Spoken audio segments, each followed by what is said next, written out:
Good morning, everybody from the Shire. Just a quick shout out. My name is Nardine, or the owner of 1972 High-End Hair Salon in Engadine, Sydney, New South Wales, Australia. Coming at you this morning. Hope you're having a fantastic Good Friday. Happy Easter. I hope your weekend goes well. If you're traveling, travel safe.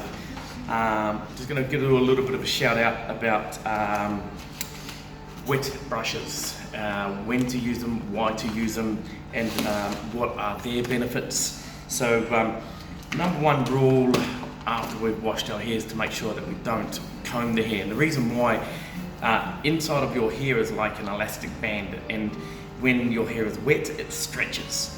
Now it has that stretch purely so as to protect the hair, but it will only stretch so far before it will snap.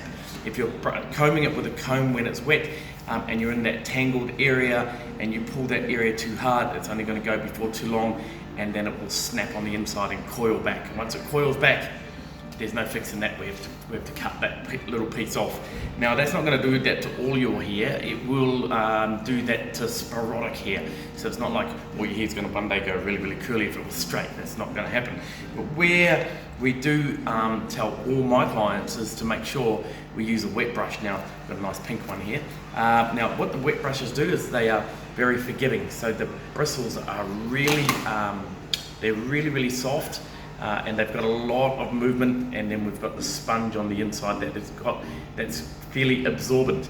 Then it's got the little bobbles on it to make sure we do get some of the knots out. I have used wet brushes in the past where they don't have the bobbles, and they actually don't grip onto the hair enough to get those knots out. Remembering when we do brush our hair that we are starting at the ends, holding that hair, working those ends first, not coming from the roots and trying to come down, because you will pull that hair past its elasticity point. So we're going to start off down the bottom, we're going to move our way up to the midsections, take those knots out, take them down to the end, and then move towards the roots, take those knots out, take them down to the end.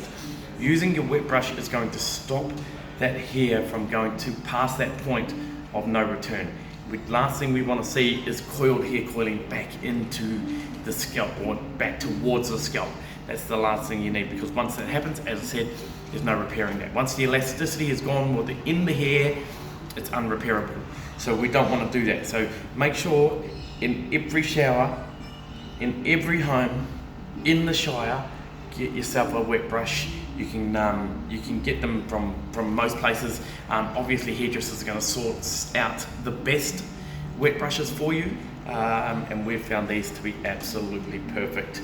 So make sure every shower's got one, make sure your daughters are using it, and obviously any females in the household that have got long hair, even males if you've got long hair like myself. You know, this is the key. This is the key to stop that hair or stop the elasticity from snapping, and that's exactly what we want. Now again, I hope you have a fantastic Easter. I'm working today. We're down here at 1972 Homebrew Espresso is actually open today too. He's open till I think 1 o'clock this afternoon. You can come down and check him out and get a coffee. But on that note, I hope you have a fantastic day. Much love and respect for you, much love and respect for your hair. Take care, happy Easter, enjoy your day.